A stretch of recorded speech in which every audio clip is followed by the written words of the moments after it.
सत्र में आपको बताएंगे। माननीय मंत्री जी, मैं आपसे ये जानना चाह रहा हूँ, प्राकृतिक खेती एक परंपरागत खेती, एक प्राकृतिक खेती है। प्राकृतिक खेती में आप किन किन फसलों को आप चयनित कर रहे हैं, किन फसलों को आप प्राकृतिक खेती कह रहे हैं, ये जानना चाहता हूँ। जी माननीय मंत्री जी, हो गया, चलिए बढ़िया।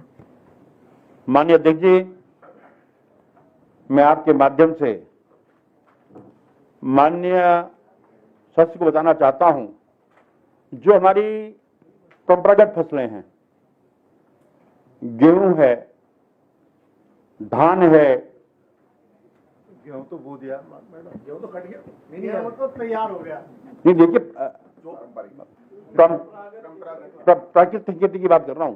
प्राकृतिक खेती की तो बात कर रहे हम भी। हाँ, तो गेहूं तो रासायनिक भी होता है। हमारी जो उधम सिंह की बेल्ट है, हरिद्वार की बेल्ट है, वहाँ आपने 150 हेक्टेयर आपने चयनित किया है, तो उसमें गेहूं तो बो रहे होंगे। किनको चयनित किया फसलों को जानना चाहिए प्राकृतिक खेती में।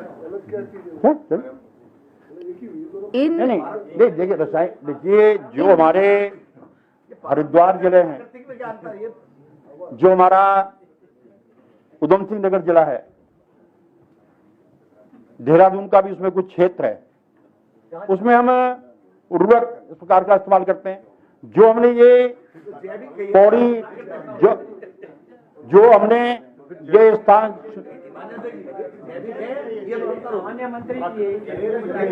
माननीय मंत्री जी, ये तो जैविक खेती है और ऑर्गेनिक खेती। प्राकृतिक खेती वो खेती है जो अपने आप पैदा होती है, जो अपने आप हमारे पहाड़ के जंगलों में पैदा होती है।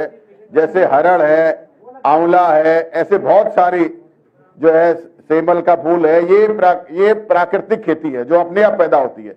आप क्या प्राकृतिक खेती को बढ़ावा दे रहे हैं या परंपरागत खेती को बढ़ावा दे रहे हैं? आप क्वेश्चन में देखिए, प्राकृतिक खेती हमारी प्राकृतिक खेती है।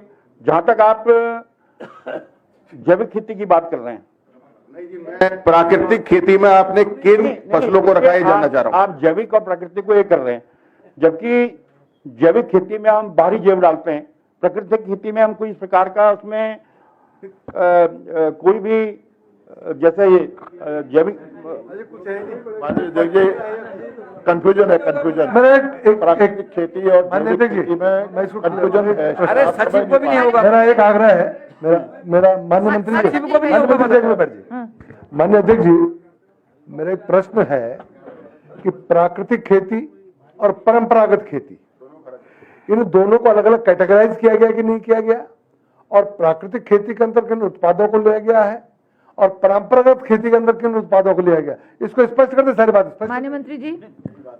माननीय अध्यक्ष जी, मैं फिर कहना चाह रहा हूं, जो हमारी जो सभी फसलें हैं, जैसे गेहूं है, धान है, दालें हैं, मिलेट्स हैं, तिलहन है, ये हमारी परंपरागत खेती है।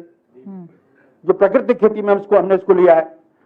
और जो आप कह रहे हैं जैविक खेती, देखिए, आप ये जो आपका जवाब बना है, आपके अधिकारी भी बैठे होंगे, अरे अधिकारियों को भी पता नहीं होगा प्राकृतिक खेती का।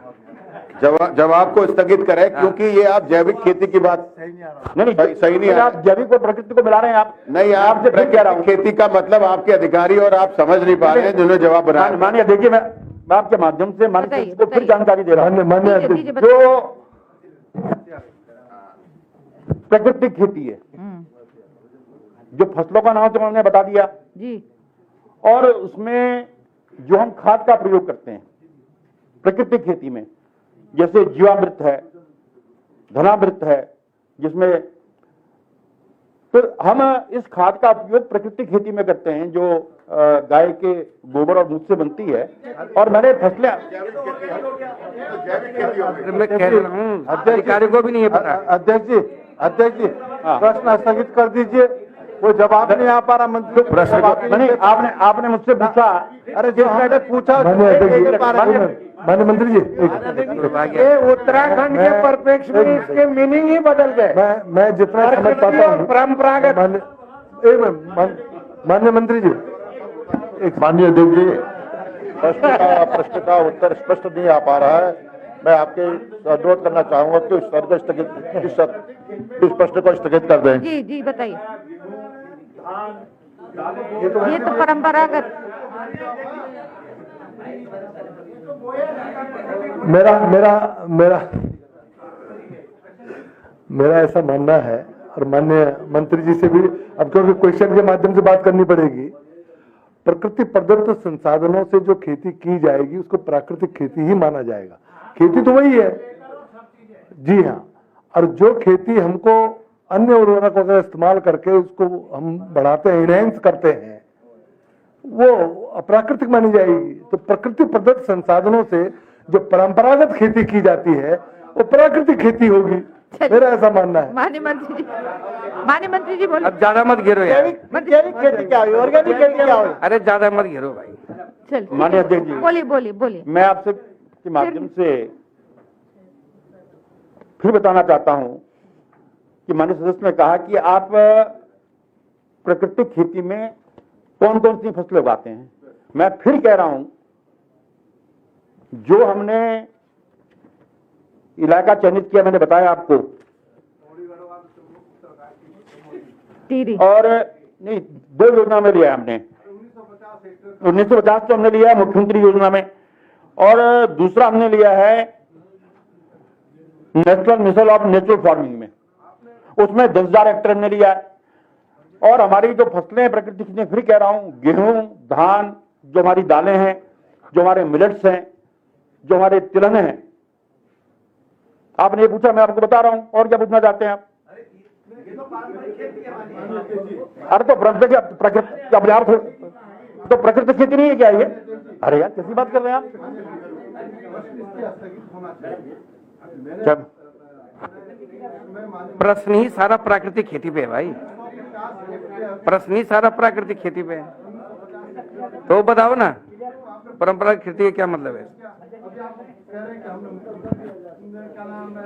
खेती में चयनित किया। अरे मंत्री जी एक स्पष्ट तो करें, प्राकृतिक खेती, मुख्यमंत्री की खेती, अरे खेती कौन कौन सी तो बताए ना। माननीय अध्यक्ष जी, मैं आपके माध्यम से, हमारे बहुत विद्वान साथी हैं और बहुत मिनिस्टर भी रहे हैं, मैं आपको फिर बताना चाह रहा हूं, प्राकृतिक खेती के लिए हमारी सरकार मुख्यमंत्री कृषि विकास योजना की एक योजना लाई है, जिसमें हमने 1950 हेक्टेयर का क्षेत्रफल निश्चित किया, जिसमें पौड़ी, टिहरी, उत्तरकाशी और चमोली को लिया गया है।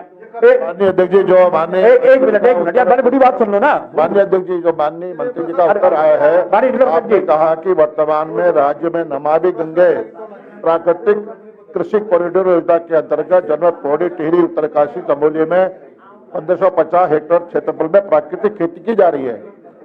नमामि गंगे योजना के अंतर्गत कहा है आपने, अब आप कह रहे हैं माननीय योजना के अंतर्गत। मैं फिर बताना चाह रहा हूं, आप सुन ले जाओ आराम से। मैंने कहा प्राकृतिक कृषि कॉरिडोर योजना, जिसमें हमने मुख्यमंत्री कृषि विकास योजना के तहत